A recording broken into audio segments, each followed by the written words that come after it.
Love by the villain লেখিকা লিজামণি পর্ব 15। রাতের নিস্তব্ধতা সমগ্র পরিবেশকে আঁচড়ানো চাঁদের শীতল আলোয় ঢেকে রেখেছে। সমুদ্রের অনন্ত নীলতায় রাতের ছায়া জটিল জাল বোনার মতো ছড়িয়ে পড়েছে, আর প্রতিটি ঢেউ যেন গোপন কাহিনী ফিসফিস করে বাতাসের গোল জুড়ে ফেলে দিচ্ছে। উঁচু পাথরের ধার ধরে দাঁড়িয়ে আছে দুই যুবক। তাদের ছায়া সমুদ্রের অন্ধকার নীলের সঙ্গে মিলেমিশে এক অব্যক্ত রহস্যের রেখা এঁকেছে। নীরবতা এত গভীর যে প্রতিটি শ্বাসের শব্দ বাতাসের সাথে মিলেমিশে এক অলৌকিক সঙ্গীতের নোটে রূপান্তরিত হচ্ছে। পাথরের খসখসে শীতল স্পর্শ যুবকদের ত্বকের সাথে মিলিত হয়ে মনকে ঝড়ের মতো শিহরণ জাগাচ্ছে। চাঁদের আলো ধূলিকণা সমুদ্রের তরঙ্গের সঙ্গে খেলা করছে। যুবক দুজনের চোখ সমুদ্রের গভীর অন্ধকারের স্থির, যেখানে প্রতিটি ঢেউ অজানা বিপদের ইঙ্গিত বহন করছে। তবু সে ভয় তাদের মনকে স্থির করতে পারে না। বাতাসে লবণাক্তি মিশে আছে, যা প্রতিটি শ্বাসের সঙ্গে তাদের রক্তে অদৃশ্য কম্পন জাগাচ্ছে। একজন যুবক তার ধূসর বাদামি চোখ দিয়ে সমুদ্রের ঢেউয়ের দিকে তাকিয়ে বাঁকা হাসে। আরেকজনের চোয়াল শক্ত হয়ে আছে। গভীর নিস্তব্ধতায় দাঁড়িয়ে নাবিদের কণ্ঠ আচমকা গর্জে ওঠে, শীতল রাতের নীরবতাকে ভেঙে চুরমার করে দিয়ে বলে, আমাকে আমার ফুল ফিরিয়ে দাও নিক। খোদার কসম, তোমার শত কোটি টাকার অবিকল ফেরত পাবে। নিক ঠোঁট বাঁকিয়ে গলা থেকে কর্কশ শব্দ বের করে হেসে উঠল। সেই হাসিতে যেন ছায়ের মতো অদৃশ্য বিষাক্ত বিদ্রুপ ছড়িয়ে পড়ল। এতদিন তাকে খাইয়েছি পরিয়েছি, শত্রুদের হাত থেকে বাঁচিয়ে রেখেছি, এখন আবার আমার কেনা দামে আমার কাছেই চাইছো? Very bad Nabid. রক্তিম চোখে নাবিদের জল শক্ত হয়ে ওঠে। বুকের ভেতর উত্তপ্ত দমকা হাওয়ার মতো জমে থাকা ক্ষোভ কণ্ঠে নিয়ে বলে, আমি ক্রয় করতে আসিনি নিক জেভরান, এসেছি আমার ফুলকে ফিরিয়ে নিতে, তাকে তার সম্মান ও মর্যাদা ফিরিয়ে দিতে। তুমি পুরো জাতির সামনে তাকে রক্ষিতা বানিয়ে রেখেছ। সে ছিল পবিত্র ফুল, অথচ তুমি তাকে কলঙ্কিত করে দিলে। নিকের কপাল কুঁচকে উঠল। মুহূর্তেই মুখের গম্ভীরতা রহস্যময় ব্যঙ্গের হাসিতে রূপান্তরিত করে বলে, কবুল বলে স্পর্শ করলে অপবিত্র হয়ে যায়? কোথা থেকে উদ্ধার করেছে এই অদ্ভুত বাণী? নাবিদ চোখ তুলে তাকাতেই নিজের সমগ্র দেহ যেন জমে গেল, রক্ত হিম হয়ে আসে। গলা কাঁপতে কাঁপতে সে বিড়বিড় করে বলে, কবুল? কিসের কবুল? নিক ঠান্ডা তাচ্ছিল্যে নাক সিটকে বলে, উত্তর দিতে বাধ্য নই নাবিদ, তবে মনে রেখো তাকে ছোঁয়ার পূর্ণ অধিকার আমার। আর আমি ছাড়া অন্য কেউ যদি মেয়েটিকে রক্ষিতা বলে, তবে সেই জবান টেনে এনে রক্তে ভাসাবো। নাবিদ নিস্তব্ধ কণ্ঠে প্রতি উত্তর দিয়ে বলে, সবাই তো বলছে কজনের জবান টানবে তুমি? নিকের দৃষ্টি তখন ঈগলের মতো তীক্ষ্ণ, ঠোঁটে নিস্তরঙ্গ হেসে বলে, রক্ষিতা বলবে যতজন। নাবিদ আহত সুরে বলে, সত্যি কি তুমি অ্যানিকে বিয়ে করেছো?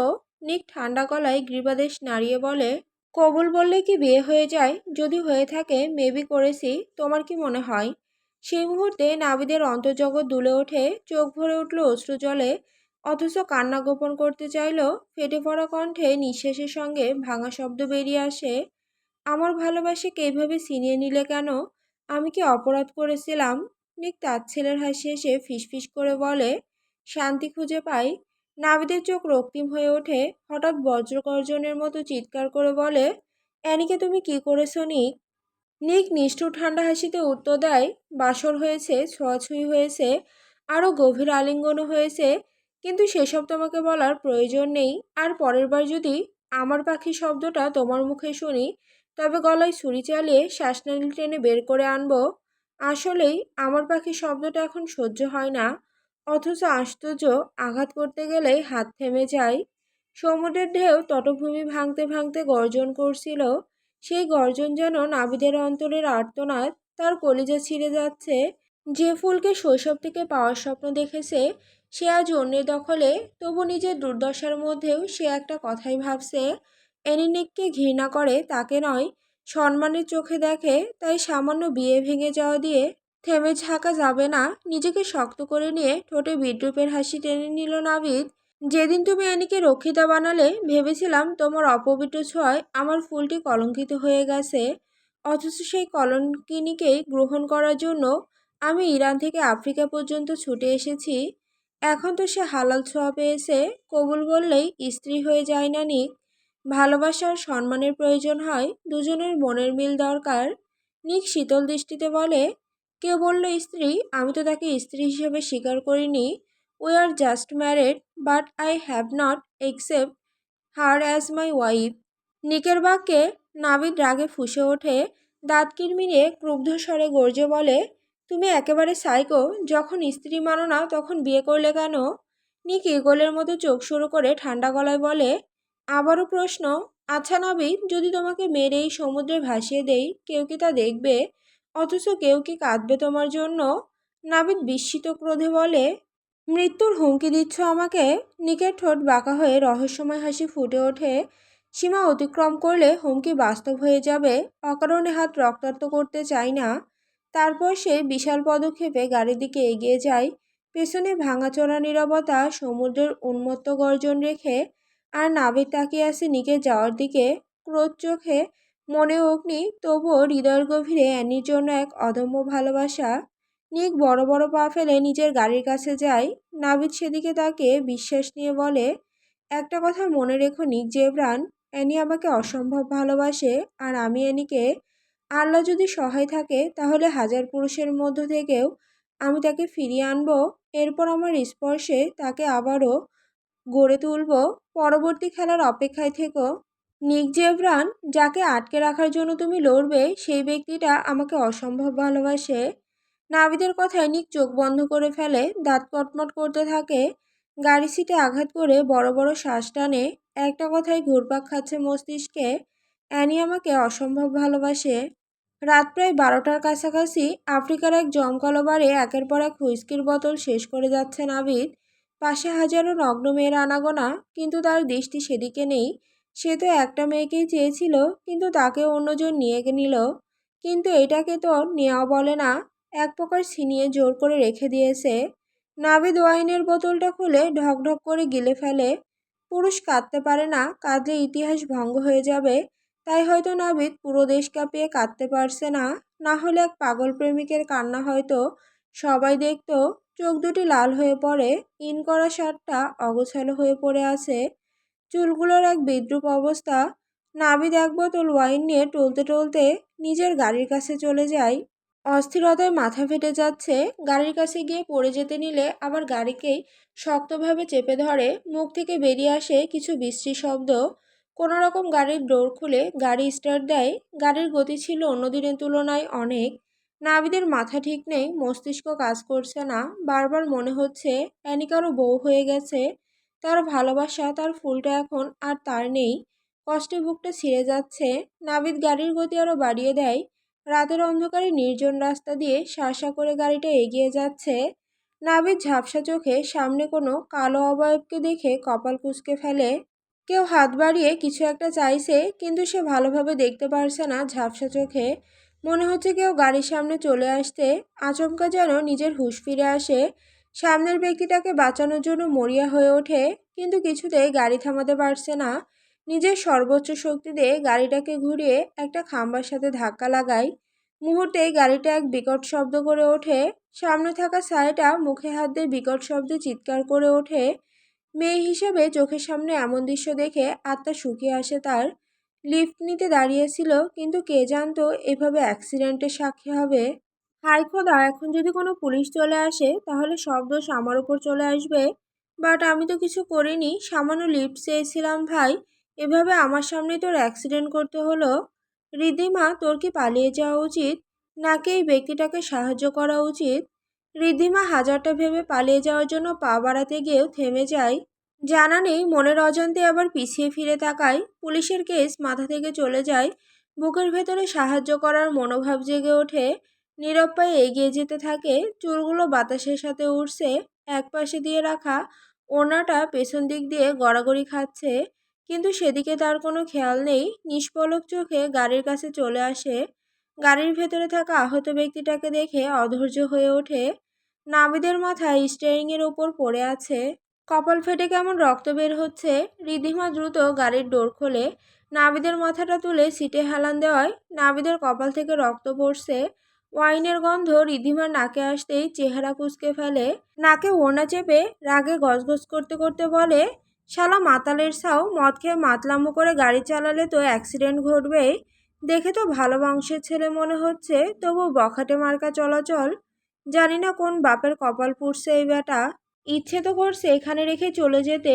নেহাত আমি মহৎ মনের মেয়ে, তাই সাহায্য করছি। না হলে এই মাতালটাকে আমি আরো রক্তাক্ত করে দিয়ে যেতাম। ঋদ্ধিমার আগে ফুসফুস করতে করতে নাবিদের শরীরটা টেনে ফ্রন্ট সিটে বসিয়ে বড় করে নিঃশ্বাস নিয়ে বলে, আরে বাবা, এটা মানুষ নাকি হাতি? এত ওজন কেন এই বেটার? জিম করে আর খেয়ে খেয়ে এমন শক্তি বানিয়েছে যে সামান্য সরাতেই আমার দম বন্ধ হয়ে আসছে। আল্লাহ, লোকটার ওজন কমিয়ে দিও, জানা নেই কোন মেয়ের কপাল পুড়বে। রিধিমা ড্রাইভিং সিটে বসে গাড়ির স্টিয়ারিং ঘুরিয়ে পেছনে সরিয়ে আনে। এরপর কপাল কুঁচকে বলে, কোথায় নিয়ে যাব এটাকে? বাড়ি কোন অট্টালিকায় কে জানে। রিদ্ধিমা নিচের ঠোঁট কামড়ে নাবিদের প্যান্টের দিকে তাকায়। ফোলা ফোলা অংশগুলোর দিকে তাকিয়ে কিছু একটা খোঁজার চেষ্টা করে। ডান পাশের পকেটে হাত দিতেও আবার হাত সরিয়ে ফেলে। সামান্য ইতস্তত বোধ জাগ্রত হলে পুনরায় বিরোধ করে বলে, ওনারই তো সাহায্য করছিস রিদ্ধি, তুই তো আর চুরি করছিস না। পকেট মকেট খুঁজে দেখ কোনো কার্ড বা ঠিকানা পাস কি না। রিদ্ধিমা কোনো রকম দ্বিধা ছাড়াই ডান পকেটে হাত রাখে। নরম জিনিস হাতে লাগতেই রুমাল ভেবে হাত সরিয়ে নিয়ে আসে। এরপর অন্য পকেট খোঁজার জন্য চোখ সরাতেই বেয়াদব দৃষ্টি গিয়ে পড়ে নাবিদের সামনের দিকে। ঋদ্ধিমার সাথে সাথে চোখ বড় করে ফেলে। সেদিকে কিছুক্ষণ তাকিয়ে থেকে চোখের পাল্টা ঝাপসে আবদ্ধ চোখ সরিয়ে নেয়। নিজের প্রতি নিজে বিরক্ত হয়ে বলে, সব ফোলা জায়গায় চোখ দিতে হয় না ঋদ্ধি, কার না কার ভবিষ্যৎ দেখে ফেলেছিস তুই। ছি, চোখ সামলা মাইয়া। চোখগুলো তোর চরিত্রহীন হয়ে যাচ্ছে দিন দিন। কোন বেডির ভবিষ্যৎকে তুই চোখ দিয়ে ধর্ষণ করে দিচ্ছিলি? যাই হোক, দ্রুত পবিত্র রূপ ধারণ কর। ভুলেও সেদিকে যাবি না। একা একটা অসহায় ছেলের সম্মান খাইস না ঋদ্ধি জানু। ঋদ্ধিমা বিড়বিড় করতে করতে অবশেষে একটা কার্ড খুঁজে পায়। একটা রিসোর্টের নাম, তারিখ আর ব্যক্তির নাম দেওয়া। ব্যক্তির নাম নাবিদ দারিউশ। ঋদ্ধিমা কিছুক্ষণ পুরো কার্ডে নজর রাখে। রিসোর্টটা তার পরিচিত, এর পাশেই সে থাকে। পরিচিত ভেবে একটা স্বস্তির নিঃশ্বাস ছাড়ে। এরপর কার্ডটাকে একপাশে রেখে গাড়ির স্টিয়ারিং ঘুরিয়ে গন্তব্যের দিকে এগিয়ে যায়। গাড়ির কাগজ সামনে ফেটে গেলে ও চালানোর অবস্থাতেই আছে। তবুও ঋদ্ধিমা প্রচুর ভয়ে ভয়ে ড্রাইভ করে। প্রায় আধা ঘন্টা পর রিসোর্টের কাছে এসে হতাশ হয়ে দাঁড়ায়। এত বড় হাতিকে কিভাবে নিয়ে যাব আমি? ঋদ্ধিমা গাড়ি থেকে নেমে এদিকে সেদিকে পায়চারি করছে। নিজের ঠোঁট কামড়ে আবারও গাড়ির ভেতর উকি দেয়। নাবিদের মোবাইলটা হাতড়ে বের করে। স্ক্রিনে লক লাগানো দেখে বিড়বিড় করে ওঠে, মদ খেয়ে মাতাল হয়ে যেখানে ইচ্ছে সেখানে পড়ে থাকে। তার ফোনে নাকি আবার লক থাকা প্রয়োজন। শালা, আনলক থাকলে অন্তত কাউকে ফোন দিতে পারতাম। এখন কি করব আমি? সাহায্য করতে গিয়ে এখন আমি নিজেই অন্যের থেকে সাহায্য চাইতে হবে। ঋদ্ধিমা লোকের খুঁজে সামনে এগিয়ে যায়। এরপর দুইটা ব্যক্তির সন্ধান পেলে মুচকি হেসে বলে, হ্যালো ব্রাদার। লোক দুইটা ঋদ্ধিমার মুচকি হাসি দেখে তারও দাঁত বের করে হাসে। হাই। ঋদ্ধিমা এগিয়ে এসে ভুরু নাড়িয়ে জিজ্ঞাসা করে, how are you all? What are you doing here so late at night? একটা লোক হেসে বলে, ঝুরিগার্ড ল অভিরণ্য সর। লোকের কথায় ঋদ্ধিমা থতমত খেয়ে যায়, চুপসে যায় ওর মুখটা। লোকটা কি বলেছে তার এক ইঞ্চিও বোঝেনি, তবে এটা বুঝেছে তারা ফরাসি ভাষায় কথা বলছে। ফ্রান্সের নাগরিক বুঝতে বাকি নেই। ঋদ্ধিমা কপাল কুঁচকে বলে, ইংলিশে কথা বোঝেন না? লোক দুইটা বোকার মতো তাকায় ঋদ্ধিমার দিকে। ঋদ্ধিমা নিজের বাঙালি কথায় নিজেই হতবাক। অন্ধের কাছে আয়না বিক্রি করতে এসেছে ভেবেই হাসি পাচ্ছে তার। লোকগুলো কেমন হাবলার মতো তাকিয়ে আছে। ঋদ্ধিমা ভ্রু নাচিয়ে বলে, please speak in English, I don't understand France, can you help me? একজন লোক ঋদ্ধিমার কথায় সম্মতি জানিয়ে বলে, of course I will, how can I help you? Riddhima প্রচণ্ড খুশি হয় বিদেশিরা কতটা সরল হয়, আর বাঙালি হলে এতক্ষণে প্রশ্ন করতে করতে মেরে ফেলতো। ঋদ্ধিমা লোক দুইটাকে গাড়ির কাছে নিয়ে যায়। লোকটা আহত নাবিদকে দেখে চিন্তিত হয়ে বলে, I know him, you have talked before in this resort, how did he get hurt like this? Riddhima অবাক হয়ে বলে, চেনেন ওনাকে? মানে someone you know? Yeah. Riddhima খুশি হয়ে ধন্যবাদ জানায়। এরপর লোক দুইটার সাহায্যে নাবিদের রুমে নিয়ে যায়। নাজলি এতক্ষণ সংবাদের জন্য নাবিদের অপেক্ষা করছিল। নাবিদকে রক্তাক্ত অবস্থায় দেখে চিন্তিত হয়ে বলে, কি হয়েছে ওর? কে মেরেছে? ঋদ্ধিমা নাজলির দিকে তাকায়, কিছুটা অপ্রস্তুত হয়ে বলে, জানি না আপনি ওনার কি হন, তবে এইটুকুই বলবো ড্রিঙ্কস করে গাড়ি চালাতে নিষেধ করবেন। আজ গুরুতর আহত হতে পারতো, তবে যতটুকু হয়েছে তাও কম নয়। নাজলি রিদ্ধিমাকে বসতে বলে লোক দুইটা হেসে চলে যায়। নাজলি নাবিদের দিকে এক পলক তাকিয়ে হতাশার নিঃশ্বাস ফেলে বলে, আমি ওর বোন হই, একটা কাজে এসেছি এখানে, তবে তোমাকে অনেক ধন্যবাদ। কি হয়েছে একটু খুলে বলো আমাকে, বসো এখানে। রিদ্ধিমা হাসি দিয়ে বলে, আপু এখন বসার সময় নেই, দ্রুত বাসায় যেতে হবে। ঘটনাটা আমি অন্যদিন আপনাকে জানাচ্ছি, আর না হলে ওনার জ্ঞান ফিরলে জেনে নেবেন। আজ আমি আসছি আপু। রিদ্ধিমা দরজা পেরিয়ে যেতেই নাজলি ডেকে বলে, নামটা তো বলে যাও। রিদ্ধিমা হাঁটার মধ্যে উচ্চস্বরে বলে, সবাই রিদ্ধিমা বলে আপু, পরের বার দেখা হলে আপনি রিদ্ধি বলে ডাকতে পারেন। আমি আপনার 2-1 বছরের ছোটই হব। রিদ্ধিমা কথাটা বলে নাজলি দৃষ্টিসীমার বাইরে চলে যায়। নাজলি নাভিদের দিকে তাকিয়ে চোখ বন্ধ করে ফেলে। চোখ থেকে পানি ঝরতে থাকে। শান্তশিষ্ট ছেলেটার এই কি ভয়ানক রূপ! কিছু তো একটা হয়েছে, আর সেটা জানার জন্য নাভিদের জ্ঞান ফেরা পর্যন্ত অপেক্ষা করতে হবে। রাতের নিস্তব্ধতা যেন এক অদৃশ্য পর্দা বা সমগ্র পৃথিবীকে আচ্ছাদিত করে গভীর রহস্যময়তায় নিমজ্জিত করে রাখে। বাতাসের শব্দহীনতার এক কঠোর শৃঙ্খলা বিরাজমান, যেখানে প্রতিটি গাছের পত্রপল্লব, প্রতিটি প্রাচীরের ছায়া, এমনকি অচলিত আকাশও নীরবতার গম্ভীরতাকে ধারণ করে। এই নীরবতা এতই ঘন যে মনে হয় শ্বাস প্রশ্বাসের ক্ষুদ্রতম শব্দ তাকে ভেদ করতে ব্যর্থ হয়। চাঁদের স্নিগ্ধ আলো ও অন্ধকারের গাঢ় আবরণ যেন একে অপরের সঙ্গে প্রতিযোগিতা করে, অথচ সেই প্রতিযোগিতারও নীরবতার অন্তরালে ঢাকা পড়ে থাকে। প্রকৃতির প্রতিটি সত্তা, পাখির নীরব বাসা থেকে শুরু করে মাটির অচলিত স্তব্ধতা পর্যন্ত, সবকিছু যেন অনন্ত শূন্যতার গর্ভে আবদ্ধ হয়ে আছে, যেখানে সময় নিজেও থমকে দাঁড়াতে বাধ্য হয়। রাত যত গভীর হয় চারপাশ তত নীরব হয়ে ওঠে। এই রাতের নীরবতায় শুধু গোনা যাচ্ছে গ্যাংস্টার বস নিক জেব্রানের পদধ্বনির আওয়াজ।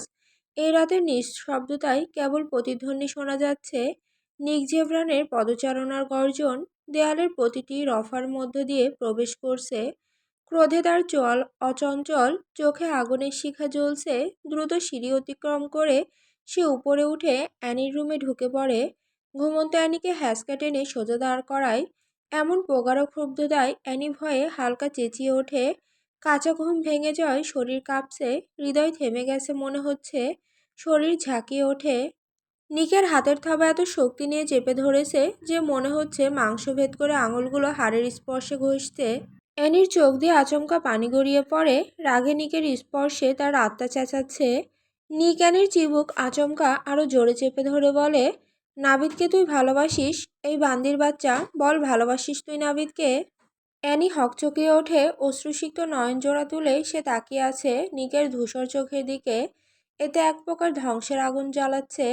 নিকের শক্ত হাত এখন অ্যানির চিবুক চেপে ধরে আছে। দাঁতের সংস্পর্শে নরম গাল কেটে যাওয়ার মতো অনুভূতি। অ্যানি তার সর্বশক্তি দিয়ে ছিটকে ফেলে দেয় নিকের হাত। গালের ব্যথা টনটন করে ওঠে। এরপর নিজের রাগটাকে সামলাতে না পেরে নিকের দিকে তাকিয়ে বলে, আমি কাকে ভালোবাসি সেটা জানা কি আপনার অধিকার? মাঝরাতে এমন অসভ্য প্রশ্ন করার সাহস কিভাবে হয়? আমি কাকে ভালোবাসি সেটা জেনে আপনার কি দরকার? অ্যানির প্রতিটি তেরা বাক্য নিকের রাগকে দ্বিগুণ করে। হায়নার মতো সে দুই কাঁধে শক্ত করে চাপিয়ে দেয় দেওয়ালের সঙ্গে ঠাস করে, গর্জন করে উঠে বলে, আমার রাজ্যে দাঁড়িয়ে আমার শাসনের মাপকাঠি মাপতে বলছিস? কেন ভালোবাসিস নাবিদকে? বল, নাবিদকে কেন ভালোবাসিস? নিকের প্রতিটি হুঙ্কারে অ্যানির আত্মা কেঁপে ওঠে। সাউন্ডপ্রুফ রুমের দেওয়ালও কম্পমান। দেয়ালে ধাক্কায় তার নরম শরীর প্রচণ্ড ব্যথা অনুভব করছে, কিন্তু তা তুচ্ছ। নিকের পুরো শরীর কাঁপছে, হিংস্র আর নিয়ন্ত্রণহীন এক হায়নার মতো। অ্যানি বারবার নাবিদকে প্রেমিক বানানো নিয়ে বিরক্ত। অ্যানির ইচ্ছে করছে নিককে ইচ্ছে মতো কয়েক ঘন্টা পেটাতে, কিন্তু সেই ক্ষমতা তো তার নেই। আমার জীবন আমি যাকে চাই তাকে জড়াবো, তাতে ওনার এত প্রশ্ন কেন? অ্যানি নিজের ভাবনাকে প্রাধান্য দিয়ে বলে, নাবিদকে বারবার প্রেমিক হিসেবে দাঁড় করিয়ে দিয়ে কি প্রমাণ করতে চাইছেন? আর নাবিদ আমার প্রেমিক হলেই বা কি? নাবিদ ভদ্র, ভালো শিক্ষিত ছেলে, যে অন্যকে সাহায্য করতে চিনে। ভালোবাসার জন্য তার একটা হৃদয় আছে, মায়া মমতা সব আছে। ওর মধ্যে পৃথিবীর সব ভালো গুণ আছে। নিঃসন্দেহে নাবিদকে ভালোবাসা যায়, কিন্তু আপনার মতো লোককে কোনোদিন ভালোবাসা যায় না নিক জেব্রান। আপনি খুনি, অসভ্য, নরপিশাচ। নারীদের নিলামে তুলেন। আপনি হলো সেই অন্ধকার যার সান্নিধ্যে আসলে যে কেউ ধ্বংস হয়ে যাবে। যেমন আমি ক্ষণে ক্ষণে রক্তাক্ত হচ্ছি। আপনি এমন এমন এক জানোয়ার যে নারীদের পণ্য করে পাচার করেন।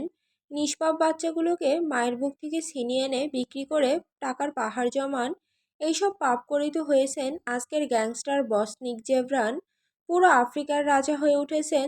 তবে কি জানেন, নাবিদও কিন্তু ইরানের রাজা। পার্থক্য হচ্ছে আপনি পাপ আর নাবিদ পবিত্র। মানুষকে দেখলে সালাম জানায় আর আপনাকে দেখলে ভয়ে মাথা নত করে।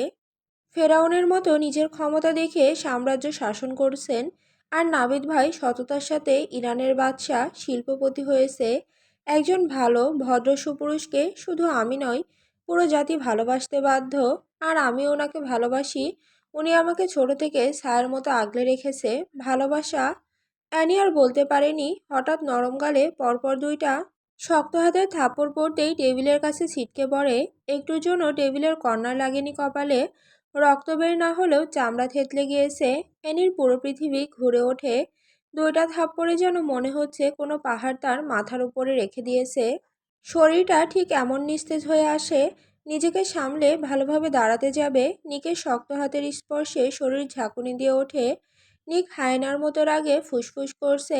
একটা ধারালো ছুরি অ্যানির গলায় শক্তভাবে চেপে রাগে নিয়ন্ত্রণ হারা হয়ে গর্জে ওঠে। আবার বল কাকে ভালোবাসিস। অ্যানি ঝাপসা চোখে দেখে নিককে। লোকটা খারাপ জানা ছিল, কিন্তু রেগে গেলে এতটা ভয়ঙ্কর দেখায় জানা ছিল না। অ্যানি দুই গালে ধরে বলে, ভালোবাসলে আপনার সমস্যা কোথায়? আবারও বাম গালে থাপ্পড় পড়ে। এবার অ্যানি পড়ে যেতে নিলে নিক চুলোর মুঠোয় চেপে ধরে। শালি ধান্দাবাজ, আমার সাথে এক বিছানায় থেকে আরেক পুরুষের ভাবনা খুন করে ফেলবো। 100 কোটি টাকার জিনিস তুই আমার, এই মুখে অন্য কারো নাম উচ্চারণ করলে ঠোঁট কেটে ফেলবো। আমি ঠিক কতটা বর্বর হতে পারি ধারণাও নেই। জানি ভয় কাজ করে না। এত নির্যাতনে অ্যানির শ্বাস নিতে কষ্ট হচ্ছে। নিকের চোখে চোখ রেখে বলে, মৃত্যুর ভয় ততক্ষণ যতক্ষণ একটা লোকের জানের ভয় থাকে। কিন্তু মরার ভয় চলে গেলে সেই সব সীমা অতিক্রম করতে পারে। কারণ সে জানে একদিন সে মরবে। আর আমি হয়তো বেশি দিন বাঁচব না। আপনি নিজেই মেরে ফেলবেন আমাকে, সেটা আমার অজানা নয় নিক জেভরান। তাহলে কিসের এত জানের ভয় করব আমি? যদি বলেন ভালোবাসার কথা, তাহলে নাবিদকে ভালোবাসি আমি। এখন মেরে ফেলতে চাইলে মেরে ফেলুন। নিক শক্তভাবে অ্যানির চুল পেঁচিয়ে নেয় নিজের হাতের সাথে। নিজেকে নিয়ন্ত্রণ করতে না পেরে এক ধাক্কায় ওয়াশরুমের ভেতর নিয়ে ফেলে দেয়। অ্যানি মেঝেতে গিয়ে ছিটকে পড়ে। মার্বেল মেঝেতে ছিলে না গেলেও ব্যথায় শরীর ঝাঁকুনি দিয়ে ওঠে। নিক নিজেকে হারিয়ে ফেলে মানুষের বৈশিষ্ট্য থেকে। রূপ নেয় এক হিংস্র মাফিয়াতে। অ্যানির লং হেয়ারে ধরে চোয়াল শক্ত করে বাথটবের ভেতরে মুখ ডুবিয়ে দেয়। নিকের এমন জঘন্য বর্বরতায় কিছু বলারও সুযোগ হয় না। অ্যানি পানির মধ্যে শ্বাস নিতে না পেরে হাত পা ছোটাছুটি শুরু করে। নিকের দুই চোখ আগুনের লাভার মতো ঝলঝল করছে।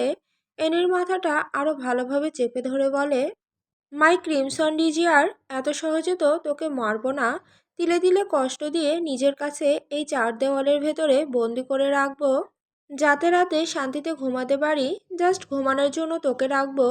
নিক জেভরানের শয্যাসঙ্গী হয়ে পরপুরুষের নাম তো সহ্য করব না। প্রয়োজনে জিহ্বা কেটে কথা বলার অধিকার ছিনিয়ে নিব। মাই ফাকিং ডার্ক লেডি। অ্যানির শ্বাস প্রায় বন্ধ হয়ে আসতে নিক অ্যানিকে হ্যাঁচকা টানে তুলে 1 সেকেন্ড শ্বাস না নিতেই আবারও বাথটবের পানিতে চেপে ধরে। এত এত ধকল একসঙ্গে নিতে না পেরে পানিতে ডুবে থাকা অবস্থায় জ্ঞান হারায়। নিস্তেজ হয়ে হাত দুইটা দুই পাশে ছেড়ে দেয়। শরীরের ভার ছেড়ে দেয় বাথটবের এক কর্নারে। অ্যানি নিস্তেজ শরীরটা অনুভব করতেই নিকের হুঁশ আসে। রাগে ঝলঝল করা চোখ দুইটা শান্ত হয়ে আসে। বড় বড় নিঃশ্বাস টেনে অ্যানিকে পাজা কোলে তুলে নেয়। এরপর সাদা বেডশিটের উপর শুয়ে দিয়ে পুরো শরীর স্ক্যান করে।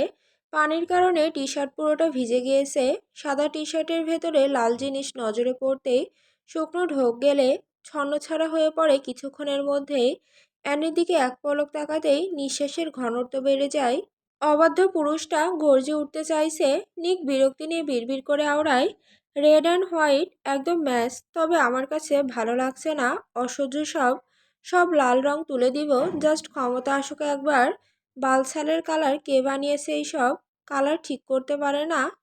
আসতে কাপড় বানাতে সব কয়টাকে টর্চার সেলে নিয়ে যাওয়া উচিত। নিক বিড়বিড় করে কাভার থেকে অ্যানির জন্য একটা ঢিলেঢালা টি শার্ট নেয়। এরপর বেডের কাছে গিয়ে অ্যানি শিউরে বসে পড়ে। অ্যানির হাতটাকে দুই পাশে রেখে অ্যানির শরীর থেকে টি শার্টটা খুলে ফেলে। পাপ নেই, বাধা নেই, অনুশোচনা নেই, তবে নিকের দৃষ্টি ছিল কাউচের কালো পর্দাগুলোর দিকে। ভেজা টি শার্ট বিছানার এক পাশে রেখে কাভার থেকে নিয়ে আসা টি শার্টটা পরিয়ে দেয়। হুট করেই তার হাত গিয়ে টাচ লাগে অ্যানির মেদহীন পেটে। নিক নিঃশ্বাস নিয়ে অ্যানির পাশ থেকে উঠে যায়। এরপর বারান্দায় গিয়ে ডিভানে বসে পড়ে। ওয়াইনের বোতলটা খুলে ঢকঢক করে পুরোটা গিলে ফেলে। নিঃশ্বাস বন্ধ হয়ে আসছে। রাগ জেদ সব মিলিয়ে ওয়াইনের বোতলটা মেঝেতে সর্বশক্তি দিয়ে আছাড় মারে। চুল টেনে চিৎকার দিয়ে ওঠে। নিজেকে শান্ত করে চোখে শান্তভাব ফুটিয়ে তুলে বলে, আজ বাথটবে চুবিয়েছি, অন্যদিন গলা চেপে ধরবো, সব সহ্য করব, কিন্তু এইসব নিয়ে গলাবাজি করলে তিলে তিলে শেষ করব। বারান্দায় নিঃশব্দ প্রান্তে ডিভানের গাঢ় আসনে নিক বসে আছে। হাতে ধরা আছে স্বচ্ছ কাচের গ্লাস, যার ভেতরে ঢেউ খেলছিল রক্তিম তরল। একের পর এক চুমুক দিচ্ছে সে। তার প্রতিটি গ্লাস নিঃশেষ হওয়ার সঙ্গে সঙ্গে তার ভেতরে শূন্যতাও যেন আরো গভীরতর হয়ে উঠছে। রাতের নীরবতা চারপাশে গাঢ় অন্ধকারে বিস্তৃত। এখানে কেবল দূর আকাশের মৃদু নক্ষত্রজ্যোতি জ্বলজ্বল করছিল নিঃশব্দ সাক্ষীর মতো। সমস্ত পরিবেশ এক অদ্ভুত নিস্তব্ধতায় নিমজ্জিত হয়ে আছে। চারিদিকের বাতাসে ঠান্ডা, নিকের গ্লাসের লাল তরলে প্রতিফলিত হয়ে ঝিলমিল করছিল। প্রতিটি ঢোক গিলে নেবার পর তার চোখের দৃষ্টি হয়ে উঠছিল আরো শূন্য। গ্লাসের ভেতরের অন্ধকার তরলই তার রাগটাকে পরখ করছে। ডিভানের নরম গদি তাকে আরাম দিলেও তার মনের অসহনীয় ভার কমাতে পারছিল না। চারিদিকে নিস্তব্ধতা তার কানে বার দুইটা বাক্য ঝংকার তুলছে। সে আমাকে অসম্ভব ভালোবাসে। হ্যাঁ, নিজের থেকেও বেশি ভালোবাসি। নিকের চোখ আরও ঝলমল করে ওঠে। রক্তের নেশা চেপে ওঠে মাথায়। কাউকে আঘাত করতে না পারলে ভেতরে অজ্ঞান হয়ে থাকা ব্যক্তিটার লাস্ট রাত হয়ে যেতে পারে। নিক বড় বড় শ্বাস টেনে বারান্দায় সিঁড়ি দিয়ে নিচে নেমে আসে। এরপর গাড়ি নিয়ে বেরিয়ে যায় টর্চার সেলের উদ্দেশ্যে, যেখানে শুরু হবে এক রক্তের ক্ষতবিক্ষত খেলা।